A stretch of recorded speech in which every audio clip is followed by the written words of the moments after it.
Eh bien, bonjour à tous.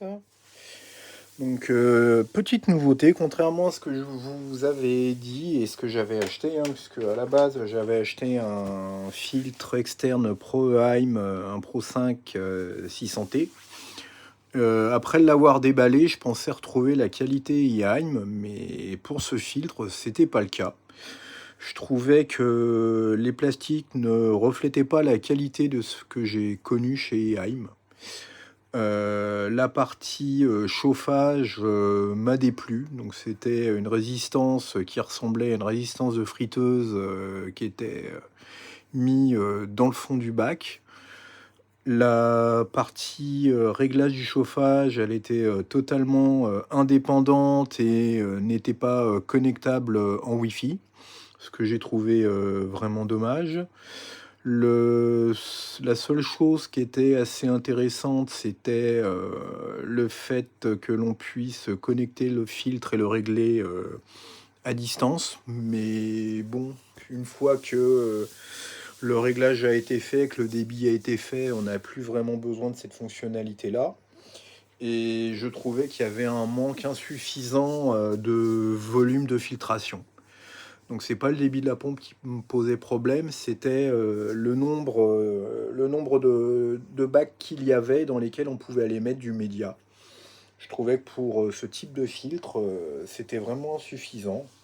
Alors j'ai vu des youtubeurs qui avaient fait un petit peu un débrief également de ce filtre et qui avaient reproché la même chose, indiquant que Yaim, s'il avait revu un tout petit peu mieux également la forme du filtre, en gardant le même encombrement, on aurait pu gagner beaucoup en litrage. Donc voilà, c'est pas bien grave. Je suis passé sur un OAS Biomaster. Alors, au tout début, j'avais pas choisi ce filtre parce que j'avais vu qu'il y avait beaucoup de problèmes avec. Notamment des problèmes de bruit, des problèmes de débit, des problèmes d'aspiration d'air, qui en fait ont été corrigés. Donc ça en fait c'est le Biomaster 2. Donc c'est des modifications qui ont été faites suite à toutes les remontées clients qu'il y a eu. Alors OAS ils ont mis pas loin, je crois, de 3 ou 4 ans pour effectuer les corrections. Donc il y avait des youtubeurs qui avaient montré un peu des techniques pour faire soi-même les modifications pour améliorer le rendement et améliorer le débit. Bah, là c'est fait sur ce modèle. Alors j'ai que celui-là, je pourrais pas vous montrer, je pourrais pas vous faire de comparatif entre le Biomaster tout court et le Biomaster 2. Mais celui-là, de ce que j'ai vu, effectivement, comme c'est indiqué en bas, il y a environ 12% de flow en plus. Donc ça c'est parce qu'ils ont changé le nombre de pales sur le moteur. Et ils ont réglé les problèmes de bruit. Donc on va faire un petit déballage. Alors je suis pas du tout adepte de ce genre de choses sur YouTube, mais au moins ça vous permettra de voir quelques petites choses sur ce filtre. C'est garanti 4 ans, donc c'est je crois 3 ans et 1 an supplémentaire si on s'enregistre en ligne. Le débit max c'est 850 litres. Alors, hop, voyons ce qu'il y a là-dedans. Ok, ah oui, ok, bon. L'emballage, il est très sommaire. Donc, Eheim, il y avait plein de protections, des mousses. Le filtre était dans un sac. Mais bon, là, au moins, on a l'essentiel avec les cartons des accessoires. Voilà, voilà, bien spécifié, Biomaster 2. Donc, dans les accessoires, on va retrouver voilà, les classiques, la canne d'aspiration, le rejet. Bon, ça fait pas très solide, mais ça devrait suffire. Le tuyau. Alors le tuyau, c'est un peu comme Eheim. Moi, je le trouve peut-être un petit peu rigide. Je verrai si je le conserve tel quel ou pas. La partie chauffage, elle est ici, donc il est intégré sur ce modèle. Donc là, je crois que c'est un 300 watts. Pour sortir le chauffage, on a juste à dévisser et on peut retirer l'élément chauffant. Alors, il me paraît vraiment de bonne qualité. Donc il y a un joint torique pour éviter que l'eau ne ressorte. La molette pour régler la température. Il me paraît vraiment de bonne qualité ce chauffage-là. Pour la partie filtre, donc de ce que j'ai vu, là, vous avez un système qui permet de fermer l'arrivée et la sortie. Donc quand il est sur lock, on ne peut pas le retirer. Quand on le met sur unlock, ça permet d'enlever les tuyaux. Donc là, si on regarde bien dans le fond, c'est fermé, c'est étanche. Et je vais essayer de vous montrer le système. En fait, c'est simplement quand on tourne la manette, ça fait tourner ça qui vient le verrouiller. Voilà.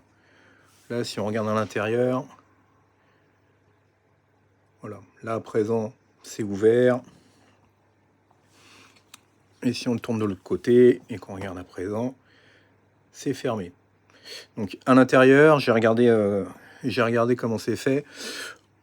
Là, vous avez des joints toriques pour l'étanchéité. Et en fait, dans le fond, je ne pense pas qu'on va les voir à la caméra, mais il y a également des joints toriques qui font office. Voilà, on va les voir ici dans le fond.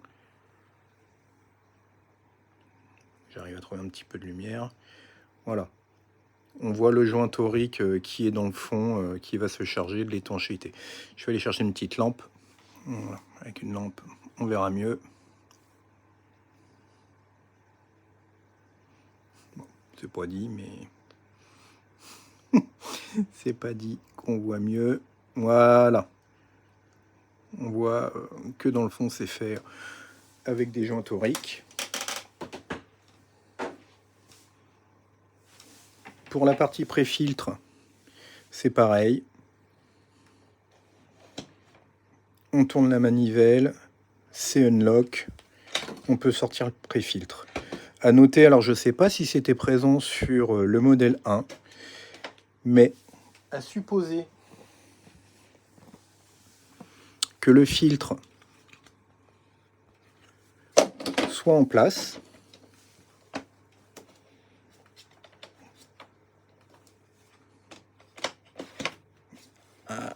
hop, voilà. Je l'ai mis à l'envers peut-être. Voilà. Voilà, il y a une sécurité en fait. Si le filtre est en position lock, il n'est pas possible d'actionner le loquet pour enlever le pré-filtre. Il faut être en mode unlock. Alors que vous ayez retiré cet élément-là ou pas, ça ne change rien. Il faut être en mode unlock pour pouvoir unlock le pré-filtre. Voilà. Et c'est exactement la même chose. Là, il est impossible de revenir en mode lock, c'est-à-dire avec les deux filtrations ouvertes, tant qu'il n'y a pas le pré-filtre. Vous êtes obligé d'avoir le pré-filtre en mode lock pour pouvoir réouvrir les entrées-sorties d'eau. Donc je trouve ça vraiment bien, ça évite de se retrouver avec un aquarium qui se vide dans la maison. Donc pour le pré-filtre, je vais vous montrer les modifications qui ont été faites dessus. Donc le système, lui, il n'a pas changé. On dévisse, on sort. Alors j'ai trouvé les mousses vraiment cheap, hein, parce que quand on les regarde, bon, elles ont été en plus mal taillées. Alors je sais pas ce qu'ils utilisent comme porte-pièce, mais j'ai trouvé ça de moyenne qualité. Dans le fond de la cartouche, là en fait il y a un clapet. On se retrouve avec un clapet anti-retour. Ça c'est pour éviter que quand vous allez sortir la cartouche de pré-filtre du filtre externe, que tout se vide. Alors, une des modifications qui a été apportée, c'est ce tube. En fait, là, ils ont simplement augmenté le nombre de trous. Et Je pense que c'est pour cette raison-là que le filtre faisait du bruit qui donnait l'impression d'aspirer de l'air. C'est que la pompe était trop puissante par rapport au nombre de trous qu'il y avait de présents dans le modèle originel, ce qui faisait qu'il y avait une sous-pression. Donc il se démonte comme l'originel. Je pense qu'ils ont gardé la même tête, qu'ils ont simplement changé de système, parce qu'il me semble que sur l'autre système, le tube se mettait à l'intérieur, alors que là, pour pas avoir à faire de modifications, ils l'ont mis sur l'extérieur.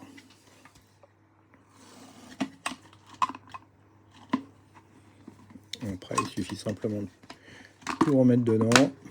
Et voilà, on peut remettre la cartouche et reverrouiller le tout. Le chauffage, tout à l'heure, je vous parlais d'un 300 watts, mais en fait, non, sur le 850, c'est un 400 watts qu'ils ont mis. On va regarder un petit peu comment ça se passe au niveau du rotor, parce que de ce que j'ai vu, c'est la seule chose qui aurait changé. Alors, encore une fois, je ne saurais pas vous dire ce qui a changé, puisque je n'ai pas eu le modèle Biomaster 1. Donc, au niveau du rotor, c'est ici que ça se passe. Hop. On enlève le guide. Le rotor, il est ici.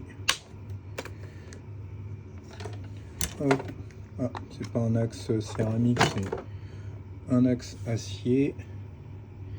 Donc, je crois qu'ils ont changé le nombre de pales, qu'ils ont augmenté le nombre de pales. Donc c'est probablement pour ça d'ailleurs que le débit était augmenté. Donc c'est monté sur des joints toriques.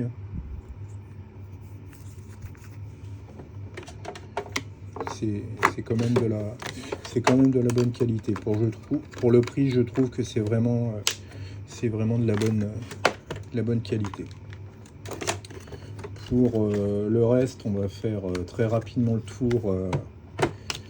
tour des masses de filtration, mais je ne vais pas insister dessus puisque en fait vous les connaissez déjà. C'est la même chose que sur le 1. À ce niveau-là, ils n'ont pas fait de changement. Vous avez la grille, vous avez les bacs, voilà, qui sont tous équipés en mousse.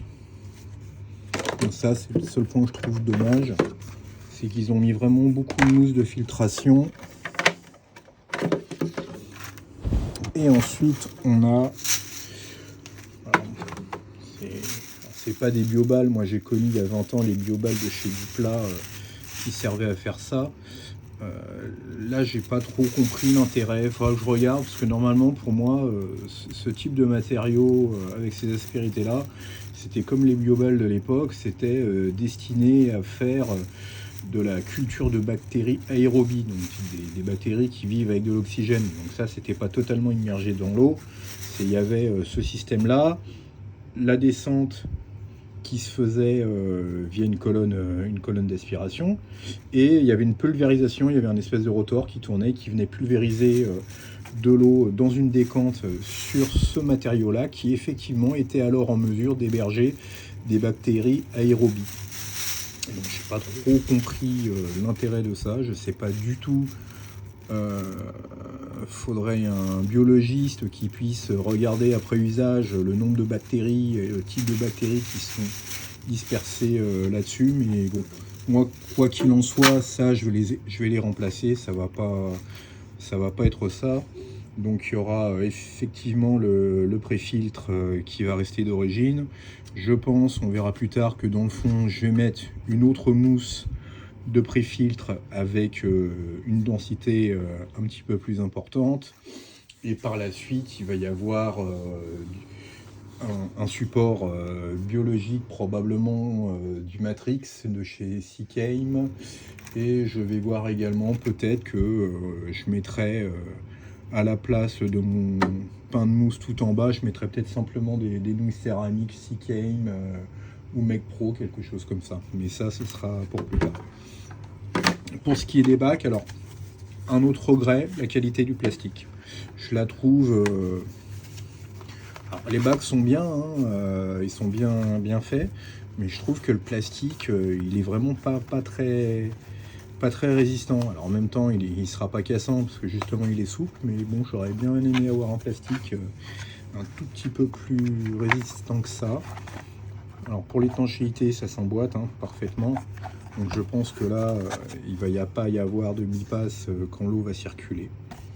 Voilà, j'espère que cette vidéo vous aura apporté quelques informations supplémentaires sur le Biomaster Model 2 de chez OAS. Je vous dis à bientôt.